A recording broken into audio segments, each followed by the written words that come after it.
आम खबर दें आपको, पाकिस्तान रेंजर्स और पुलिस की खुफिया इत्तला पर पटेल पाड़ा में कार्रवाई। इंतहाई मतलूब डकैत मुलजिम अकील अहमद उर्फ कसोड़ा गिरफ्तार कर लिया गया है। तर्जुमान रेंजर्स के मुताबिक मुलजिम कराची के मुख्तलिफ इलाकों में 200 से जायद वारदातों में मुलव्वस है। मुलजिम से चोरी शुदा मोटरसाइकिल भी बरामद कर ली गई है।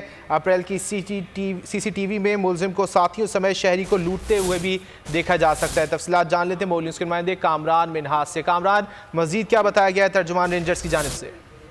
जी बिल्कुल, रेंजर्स और पुलिस की जानिब से जो कराची शहर में डकैती और राजधानी की वारदातों में जो मुलव्विस ग्रुप है और जो मुलजिमान है उनके खिलाफ जो है कार्रवाइयों का सिलसिला तेज कर दिया गया है, क्योंकि गुज़िश्ता दिनों में जो है वारदातों का सिलसिला जो है ज्यादा बढ़ गया था। कराची शहर में 200 से जायद वारदातों में मुलव्विस मुलजिम है अकील उर्फ कसोड़ा, जो कि इंतहाई मतलूब था।